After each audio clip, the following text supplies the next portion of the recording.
कि अरे अरे अरे अरे अरे 60 किलोमीटर चीन की सेना घुस गई। तो आपको इतना तो सोचना पड़ेगा कि जब कोई सेना घुस रही होगी तो वहां पर इंडियन आर्मी के जवान क्या कर रहे हैं, भारतीय सेना क्या कर रही होगी। पहली बार जब तुमसे कोई कहे कि फलाने देश की सेना फलाने हिस्से में इतने किलोमीटर घुस गई है, तो वीडियो को सेव कर लेना, उसके मुंह पर देख के मारना। समय समय पर जो कभी अपना बाप बीजिंग को, कभी इस्लामाबाद को, कभी डोनाल्ड ट्रंप को बताते रहते हैं, उनके लिए एक दुख भरी खबर है। एक रिपोर्ट आई है, रिपोर्ट ये कहती है the world directory of modern military aircraft WDMMA, जिसमें इंडियन एयरफोर्स अपने फायर पावर के मामले में तीसरे नंबर पर है। चीन 5वीं पीढ़ी का लड़ाकू विमान उड़ा रहा है, चीन 5वीं पीढ़ी का एक और लड़ाकू विमान उन्नत कर रहा है, वो कह रहा है कि हम 6ठी जनरेशन का भी फाइटर जेट उन्नत कर रहे हैं। उन सब के बीच अगर एक वर्ल्ड की रिपोर्ट ये कह रही है कि भारत का जो एयर पावर है, भारत का जो एयर डोमिनेंस है, भारत की जो एयर फोर्स है वो चीन से बेहतर है, इसका कहने का मतलब आप क्या समझते हैं। लेकिन फिलहाल ये जो लोग आपसे रोज कहते हैं, कभी 60 किलोमीटर, कभी 100 किलोमीटर, कभी 1000 किलोमीटर, आपको क्या लगता है इंडियन आर्मी, इंडियन एयरफोर्स वहां क्या भजिया तल रही है बैठ के बॉर्डर पे। दर्शकों नमस्कार, आप देखना शुरू कर चुके हैं डीएनपी इंडिया। मैं हूं प्रकाश ललित। आपने भी सुना होगा 60 किलोमीटर तक भारत के अंदर चीनी सेना घुस गई। और जब कोई एक बात आप बार बार सुनते हैं कि भाई 60 किलोमीटर, 100 किलोमीटर, किसी नेता ने कहा 1000 किलोमीटर, कई बार संसद में वो नेताजी बोल चुके हैं कि लद्दाख की जमीन कब्जा कर ली। हालांकि उनको यह अंदाजा नहीं है, या उनके परनाना परदादा के जमाने में बहुत पहले हो गया था। लेकिन जब यह कहानी आपने सुना कि अखबारों के जरिए, टेलीविजन के जरिए और आपके व्हाट्सएप फॉरवर्ड या इंटरनेट फीड में यह दिखा होगा, जहां सामने वाला यह पोस्ट कर रहा है कि 60 किलोमीटर तक चीनी सेना भारत में घुस गई, मैं आपसे बस यह सवाल पूछना चाहता हूं कि जब आप इस इंटरनेट फीड के आधार पर, जो कुछ आपने कहीं सोशल मीडिया पर देखा, उसके आधार पर जब आप ये उम्मीद करते हैं कि मोदी जी आइए बताइए बताइए कि 60 किलोमीटर चीन घुसा या नहीं घुसा, देश के डिफेंस ऑफिशियल्स को, भारतीय वायुसेना को, भारतीय थल सेना को, इंडियन आर्म फोर्सेस को सामने से आके ये बताना चाहिए इसकी सच्चाई क्या है। क्यों?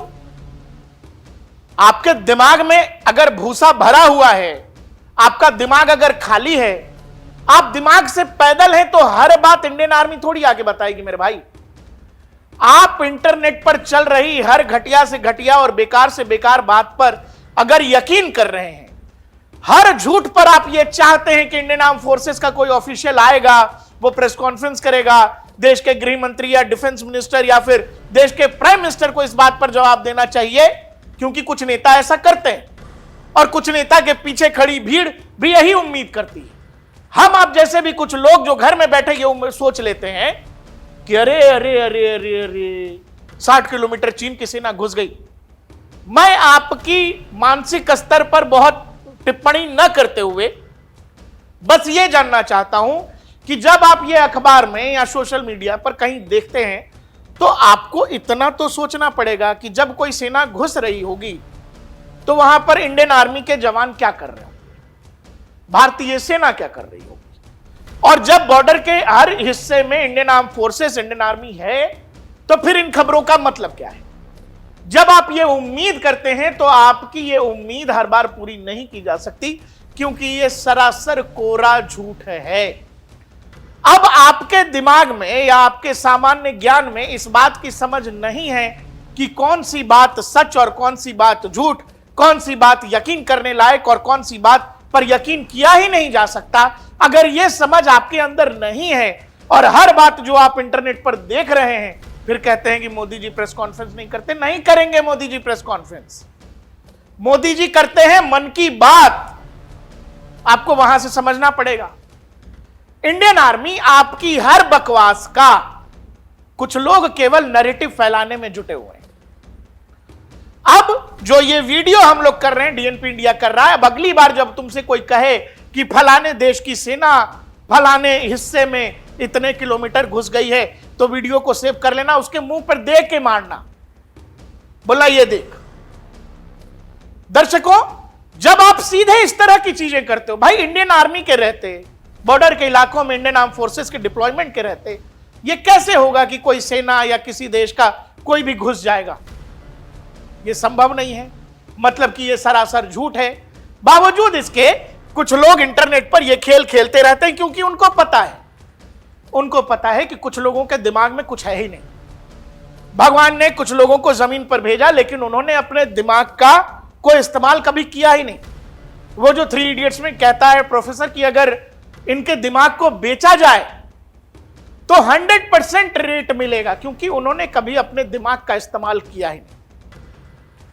अब जिन लोगों को यह उम्मीद है कि 60 किलोमीटर कभी चीन घुसेगा, कभी इस्लामाबाद से मुनीर घुसेगा, समय समय पर जो कभी अपना बाप बीजिंग को, कभी इस्लामाबाद को, कभी डोनाल्ड ट्रंप को बताते रहते हैं, उनके लिए एक दुख भरी खबर है।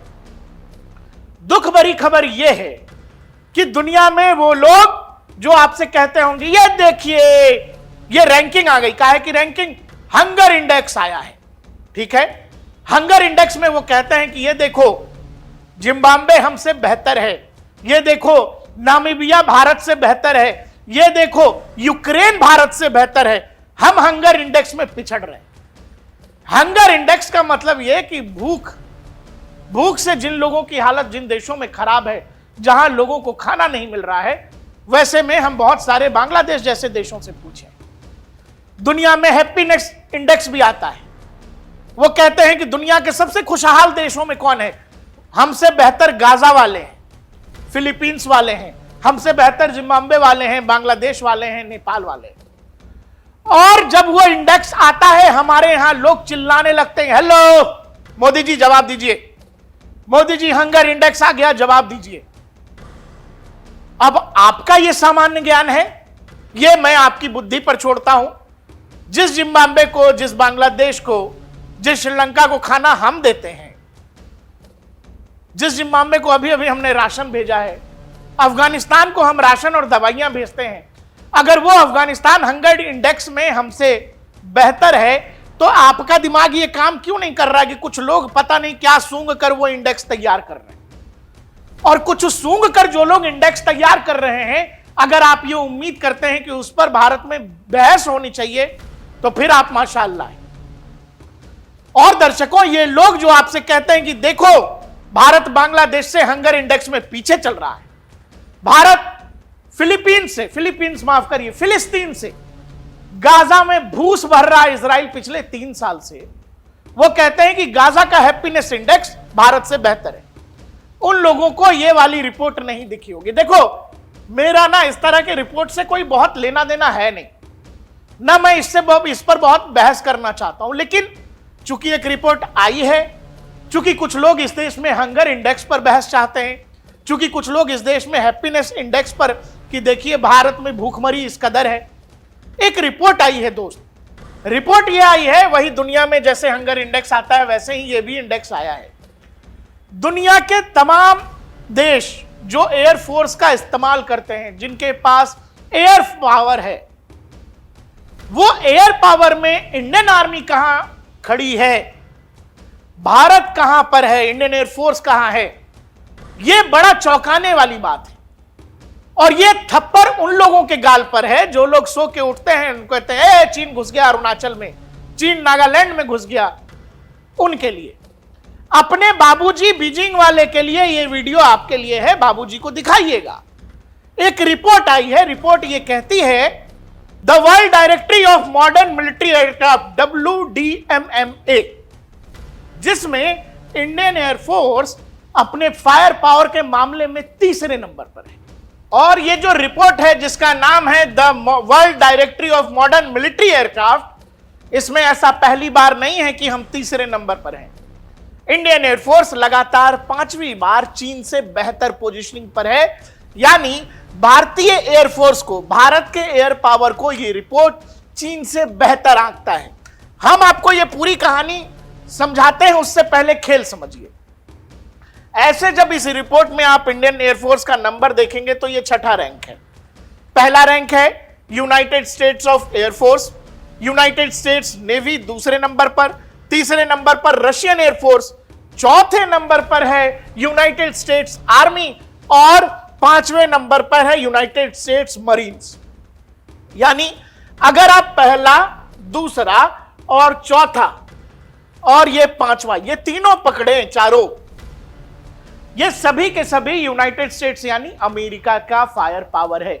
अमेरिकी थल सेना के पास भी अच्छा खासा एयर पावर है। अमेरिकी नेवी दुनिया में मशहूर है अपने एयर पावर के लिए, और समंदर में उनके आमने सामने कोई है नहीं। अमेरिकी एयरफोर्स का दुनिया में कोई टक्कर नहीं है। यानी अमेरिका की जितनी भी फोर्सेस हैं उनके पास ठीक ठाक एयर पावर है, और इतना एयर पावर है कि वो दुनिया के जो दूसरे एयरफोर्स हैं उनसे बेहतर है। आप देखो रशियन एयरफोर्स जो है, जिसको बताया गया टीवीआर, एक रैंकिंग देने का उनका तरीका है जिसमें 114.2 है, उससे बेहतर यूनाइटेड स्टेट्स की नेवी का फायर पावर है 142.4, और यूनाइटेड स्टेट्स की एयरफोर्स का तो कहना ही क्या है। इसीलिए इसके अलावा भी एक मरीन कॉर्प्स है उनके पास ऑलरेडी, यूनाइटेड स्टेट्स मरीन्स, उनके पास भी 1200 से आसपास, 1200 के आसपास एयरक्राफ्ट करीब हैं। मतलब उसमें अटैक हेलीकॉप्टर्स होंगे, कुछ फाइटर जेट्स भी हो सकते हैं, फ्यूल टैंकर्स होंगे। इस तरह से 3-4 चीजें तो सीधे एयर पावर के रूप में आप यूनाइटेड स्टेट्स छोड़ दो। इसीलिए मैंने कहा कि टेक्निकली जब देखेंगे दूसरे नंबर पर रशिया और तीसरे नंबर पर भारत, और चौथे यानी हमसे पीछे है चीन। हमारे और चीन के बीच जो रैंक का अंतर है, हमारा जो टीवीआर आंका गया है वो है 69.4 और चीन का 63.8, जबकि चीन के पास जो लड़ाकू विमानों और जो पूरे इक्विपमेंट्स की संख्या है, जो एयर पावर है चीन का, अगर आप चीन के फाइटर एयरक्राफ्ट, अटैक हेलीकॉप्टर्स और तमाम चीजें जो एयरफोर्स की होती हैं, वो चाहे रिफ्यूलर्स हो, एयर टैंकर्स हो, उन तमाम चीजों को जब जोड़ेंगे तो चीन का नंबर है 3733। यानी नंबर्स में चीन हमसे करीब करीब दोगुना है, क्योंकि भारत के पास जो यूनिट्स हैं वो 1716 है, लेकिन फायर पावर के मामले में वो रिपोर्ट हमको बेहतर आती है। वो जो तुम्हारे अब्बू, जो तुम रोज कहते हो कि 60 किलोमीटर चीन उधर घुस गया, तो चीन कभी अरुणाचल में घुस गया, चीन कभी तिब्बत के इलाके से लद्दाख के हिस्से में घुस गया, ये जो पॉलिटिकल फ्रॉड है, ये पॉलिटिकल फ्रॉड हमें आपको समझने की जरूरत इसीलिए है क्योंकि वो चीनी सेना लास्ट युद्ध कब लड़ी थी, उनसे पूछो कि जिसको तुम बाप माने बैठे हो बीजिंग वाले को, वो तुम्हारे बीजिंग वाले बाप लास्ट युद्ध कब लड़े थे, जरा पूछो। उनको लड़ना आता है, लड़ लेंगे। गलवान का इतिहास जाकर के पढ़ो। दर्शकों, फिर आइए एयर पावर के मामले में जो चाइनीज आर्मी के पास जो एविएशन है और जो इंडियन आर्मी के पास जो एविएशन यूनिट्स हैं, आप यूनिट्स के मामले में जब देखेंगे तो इंडियन आर्मी 540 अटैक हेलीकॉप्टर्स होंगे, रिफ्यूलर्स होंगे, टैंकर्स होंगे, वैसे ही चाइनीज आर्मी के पास 1188। लेकिन जब आप दोनों के बीच का अंतर देखेंगे, इतनी एविएशन यूनिट होने के बाद भी इनकी रैंकिंग जो नंबर्स हैं, टीवीआर 31.3, हमारा है 30, जबकि नेवी एविएशन में हमारे और चीन के बीच बड़ा अंतर है। चीन 49.3 टीवीआर, भारत 41.2। यानी इंडियन आर्मी के पास भी जो एविएशन है, जो अटैक हेलीकॉप्टर्स होंगे, जो एविएशन यूनिट्स होंगी, जो जिसका इस्तेमाल इंडियन आर्मी आसमान में करती होगी अपने लोगों को पहुंचाने के लिए, रिफ्यूलिंग के लिए या एयर टैंकर, जो भी, उस मामले में भी हम चीन के आसपास हैं। चीन के पास हमसे ज्यादा फाइटर जेट्स हैं। चीन 5वीं पीढ़ी का लड़ाकू विमान उड़ा रहा है। चीन 5वीं पीढ़ी का एक और लड़ाकू विमान उन्नत कर रहा है। वो कह रहा है कि हम 6ठी जनरेशन का भी फाइटर जेट उन्नत कर रहे हैं। उन सब के बीच अगर एक वर्ल्ड की रिपोर्ट ये कह रही है कि भारत का जो एयर पावर है, भारत का जो एयर डोमिनेंस है, भारत की जो एयर फोर्स है, वो चीन से बेहतर है, इसका कहने का मतलब आप क्या समझते हैं? हमारे और चीन के बीच अगर आप लड़ाई में आके फाइटर जेट्स की संख्या, रिफ्यूलर्स, टैंकर्स, अटैक हेलीकॉप्टर्स, इन सब के बीच में जब आकेंगे तो एक बड़ा अंतर है। चीन के पास मैसिव अमाउंट है, और हम सब ये जानते हैं कि quantity is also a quality. आपके पास किसी चीज का बड़ी संख्या में होना भी एक क्वालिटी है, लेकिन जहां तक डिफेंस इक्विपमेंट्स का सवाल है, जहां तक इंडियन आर्म फोर्सेस का सवाल है, भारत में एक बात हमेशा कही जाती है कि मैन बिहाइंड द मशीन। और इसका हाल फिलहाल बहुत इतिहास आपको अगर पढ़ने की आदत नहीं है तो बहुत पीछे ना जाते हुए अगर आप याद करें, अभिनंदन वर्तमान, मिग-21 टीन का डब्बा कहते हैं, उड़ता ताबूत कहते हैं, फ्लाइंग कॉफिन। मिग-21 अब इंडियन एयरफोर्स से रिटायर हो चुका है, लेकिन मिग-21 से आपको पता है कि अभिनंदन वर्तमान ने अमेरिका के माइटी F-16 को गिरा दिया था जो पाकिस्तान का था। इसीलिए मैंने कहा कि अगर इंडियन एयरफोर्स को दुनिया की कोई रिपोर्ट अगर बेहतर बता रही है, उसका कारण यह है जो हमारे जो फ्लाइट्स की ट्रेनिंग है, जो हमारे फाइटर पायलट्स की ट्रेनिंग है, इसके अलावा जो भारत के पास जो एयरक्राफ्ट्स हैं, जो फाइटर एयरक्राफ्ट्स हैं, उनके बीच का जो वेरिएशन है, वो वेरिएशन हमें एडवांटेज देता है चीन के ऊपर। दूसरा, तय कहां होगा कि कौन सी चीज अच्छी है, कौन सी चीज बुरी है। मैंने आपसे कहा कि संख्या का होना एक बड़ी क्वालिटी है, लेकिन चीन, बताइए ना, चीन ने लास्ट युद्ध कब लड़ा? यानी किसी हथियार का बैटल प्रूवन होना भी बड़ा जरूरी है। आपके पास बहुत अच्छा टीवी है, आपके पास बहुत अच्छा वॉशिंग मशीन है, लेकिन आप सालों से उसको चला ही नहीं रहे, तो शायद किसी एक दिन, जिस दिन आपको जरूरत होगी और आप चलाएंगे, तो शायद उस दिन आपका टीवी चले ही नहीं, क्योंकि वो सालों से बंद है, कोई टेक्निकल ग्लिच आ गया हो। चीनी आर्मी दुनिया में देखने में बड़ी संख्या में है। चीनी एयरफोर्स के पास नंबर ऑफ फाइटर जेट्स बहुत हैं, लेकिन युद्ध का अनुभव नहीं है। और जहां तक आप इंडियन आर्म फोर्सेस की बात करें, आपके पास कारगिल का अनुभव है, आपने 1971 दुनिया में एक अलग देश क्रिएट कर दिया। आप ऑपरेशन सिंदूर, मॉडर्न वॉरफेयर के अंदर ऑपरेशन सिंदूर, जहां एक न्यूक्लियर नेशन दूसरा वो देश पर अटैक करता है जो सुबह शाम न्यूक्लियर की धमकी देता है, हम उस न्यूक्लियर कहानी से आगे बढ़ जाते हैं। भारत एक नई लक्ष्मण रेखा खींच देता है उस न्यूक्लियर देश पर जो सुबह शाम आपसे कह रहा है कि देखिए, अगर आपने कुछ किया तो हम न्यूक कर देंगे। हमने कहा हम आपका न्यूक्लियर ब्लफ नहीं चलने देंगे। और इसीलिए आपको यह समझना पड़ेगा कि जब इंडियन आर्म फोर्सेस भारत की वायु सीमा में रहकर, इंडियन एयरफोर्स पाकिस्तान के 150, 200, 250 किलोमीटर अंदर पाकिस्तानी एयर बेसेस को तबाह करती है, तो यह दुनिया में मैसेज जाता है कि भाई, इंडियन एयरफोर्स बहुत खुराफाती है। इंडियन एयरफोर्स का डोमिनेंस आसमान में हो सकता है, उनके पास 5वीं पीढ़ी की लड़ाकू विमान नहीं है, हो सकता है वो नंबर्स में लैग कर रहे हैं। हमारे एयरफोर्स को जो हमारी जरूरत की कहानी है, जो अगर चीन और पाकिस्तान जो एक सिनेरियो है कि कभी अगर दोनों साथ आए तो हमें कम से कम 42 स्क्वाड्रन्स की जरूरत है, लेकिन इंडियन एयरफोर्स के पास अभी करीब 30 स्क्वाड्रन्स हैं, यानी आप 12 से शॉर्ट हैं। बावजूद इसके अगर एक रिपोर्ट में यह कहा जा रहा है तो इसका बड़ा मायना है दोस्त, इसका बड़ा मतलब है। राफेल क्या कर सकता है यह दुनिया जानती है, क्योंकि राफेल बैटल टेस्टेड है। केवल हम यूज नहीं कर रहे, केवल फ्रांस की नेवी या फ्रांस यूज नहीं कर रहा, हमारे जैसे 6, 7, 8 देश और यूज कर रहे हैं। अभी रूस यूक्रेन वॉर में राफेल का इस्तेमाल हो रहा है। इसीलिए मैंने कहा कि राफेल बैटल टेस्टेड है। ऑपरेशन सिंदूर में भारत ने राफेल का इस्तेमाल किया, लेकिन आप बताओ, राफेल 4.5 जनरेशन का फाइटर जेट है, मल्टी रोल। चीन का अगर आप देखें J-20 चेंगडू, जिसको 5th जनरेशन फाइटर जेट चीन बताता है, उसकी कैपेबिलिटी क्या है, वो क्या कर सकता है युद्ध में, वो कितना सुपीरियर है अपने सामने वाले एडवर्सरी से, यह दुनिया को कैसे पता लगेगा? क्या चेंगडू बैटल टेस्टेड है? नहीं है। दुनिया मान रही है कि हाँ ठीक है, 5वीं पीढ़ी का लड़ाकू विमान है, ठीक, चीन ने कुछ अच्छा बनाया है, लेकिन युद्ध के मैदान में ध्यान रहे, युद्ध के मैदान में हम वो लोग हैं जिन्होंने मिग-21 से F-16 गिरा दिया। मिग-21 संभवतः दूसरी या तीसरी पीढ़ी का लड़ाकू विमान है, F-16 4.5 जनरेशन अमेरिका का माइटी F-16 उसको गिराया। इसीलिए आपको यह समझना पड़ेगा। दूसरी कहानी Su-30 MKI, हमारे पास Su-30 MKI के कम से कम 270-72 के आसपास फाइटर जेट्स हैं।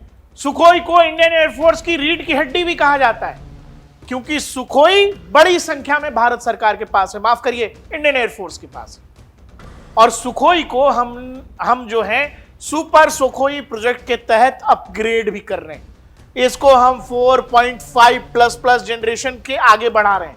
इसकी रेंज जब आप देखेंगे, अधिकतम गति 2125 किलोमीटर प्रति hour, range 3000 kilometre, service ceiling 17000 metre के ऊपर, हथियार क्षमता 8 टन। क्या क्या है? ब्रह्मोस, R-77, R-73 और Astra beyond visual range. Superior fighter है, मल्टी रोल, यानी हर तरह के लिए आपको बॉम्बिंग करना है, air to ground operations, air to air operations के लिए आपके ये दोनों फाइटर जेट्स हमेशा तैयार हैं। दूसरी तरफ चीन का क्या है? J-16 4.5 generation. J-16 कितना कैपेबल है कोई जानता ही नहीं है दोस्त। चीन कह रहा है कि हमने बनाया है, लेकिन चीन ने इनसे कभी युद्ध के मैदान में युद्ध नहीं लड़ा है। चीन का काम अपने पड़ोसियों से अभी तक ऐसे ही चल रहा है कि देखो हमारी सेना कितनी बड़ी है, देखो हमारा एयरफोर्स कितना बड़ा है, अगर तुम नहीं माने तो हम ऐसा कर देंगे। कमजोर पड़ोसी हैं ये, जितने भी इंडो पैसिफिक में पड़ोसी हैं चीन के, सब छोटे छोटे देश हैं। चीन उनको डरा धमका के अपना काम निकाल लेता है, जमीन कब्जा लेता है, द्वीप कब्जा लेता है, समंदर कब्जा लेता है। लेकिन क्या भारत के साथ ऐसा चलेगा? भारत के साथ ऐसा चला? चलिए मैं इंडियन एयरफोर्स कितनी कैपेबल है, नहीं कैपेबल है, इस रिपोर्ट को भी गोली मारिए। मैं आपको सिंपल एक कहानी बताता हूं। गलवान क्लैश के बाद जब दोनों ही देशों ने LAC पर अपनी डिप्लॉयमेंट्स चालू की, तो चीन को उम्मीद नहीं थी कि चीन की जो स्पीड थी डिप्लॉयमेंट की, उसको भारत मैच कर पाएगा।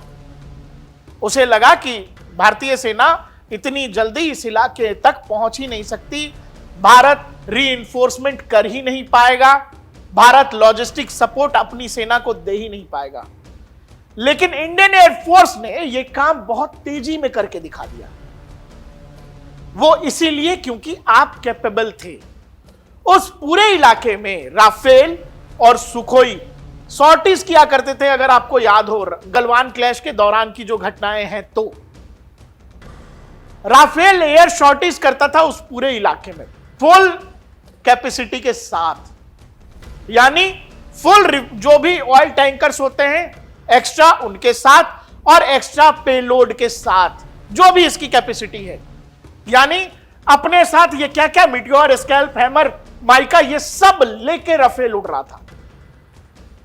लेकिन क्या चीन J-20 को उड़ा सका? सोचिएगा क्यों। उस पूरे इलाके में इंडियन एयरफोर्स को एडवांटेज था। एडवांटेज ये था कि हमारे जो फाइटर जेट्स थे वो अपनी फुल कैपेसिटी के साथ उड़ पा रहे थे विथ देयर फ्यूल टैंक्स। लेकिन चीन जो तिब्बत की ऊंचाई पर है, जिस ऊंचाई पर तिब्बत है, वहां से चीनी एयरक्राफ्ट्स का फुल पेलोड के साथ उड़ सकना मुश्किल था। उनको अपने एक्स्ट्रा फ्यूल टैंक्स छोड़ने पड़ते, वो अपनी फुल कैपेसिटी में वहां से उड़ान नहीं भर सकते थे। और यही कारण है कि उस इलाके में इंडियन एयरफोर्स को एक बड़ा एडवांटेज था।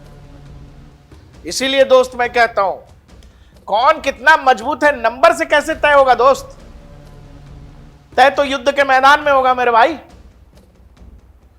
पांडव 5 भाई थे और कौरवों के पास 100 तो वो अकेले भाई, और श्री कृष्ण ने अपनी पूरी की पूरी सेना दे दी थी और श्री कृष्ण अकेले पांडवों के पास थे। महाभारत में क्या हुआ?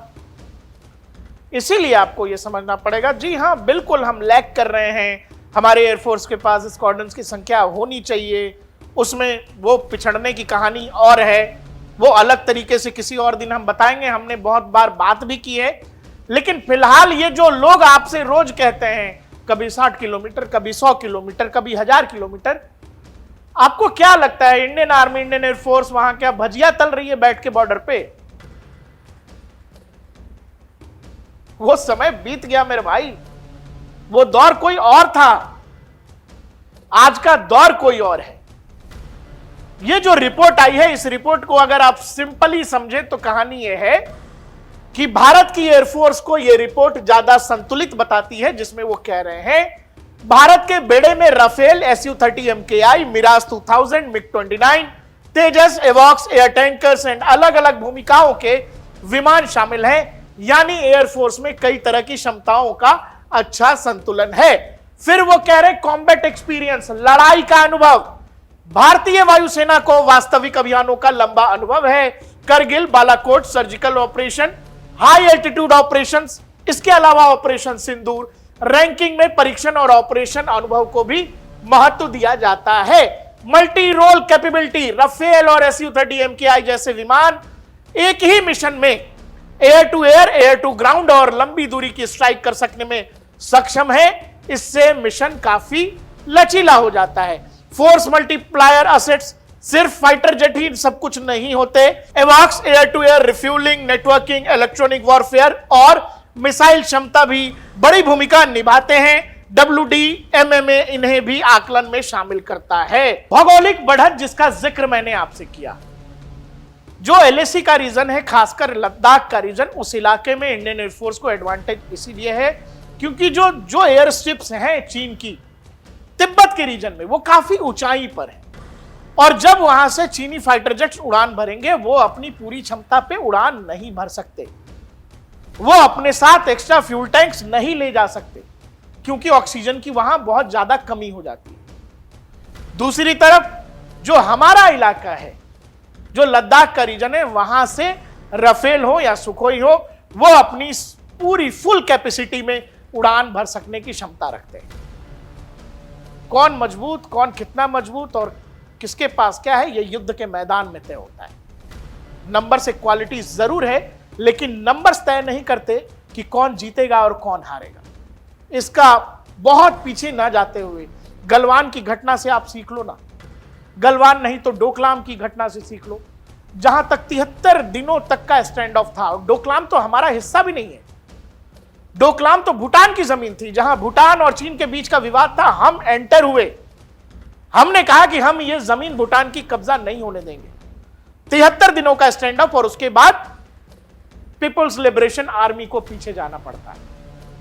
ये जो लोग जो लिखते हैं कि भारत की सीमा में चीन घुसाया है, चीन ने कब्जा कर लिया, आप यकीन करें ये कितने बेशर्म होंगे, कितनी बेशर्मी चाहिए होगी।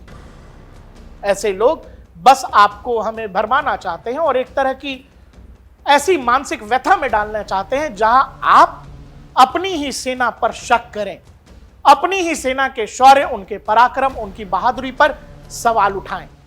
इसीलिए जब भी इस तरह की कोई बकवास आप तक आए तो मेरी उम्मीद है कि अगली बार आप ये वीडियो उसके मुंह पर दे के मारेंगे। देखते रहिए DNP इंडिया, हर खबर भरोसे के साथ।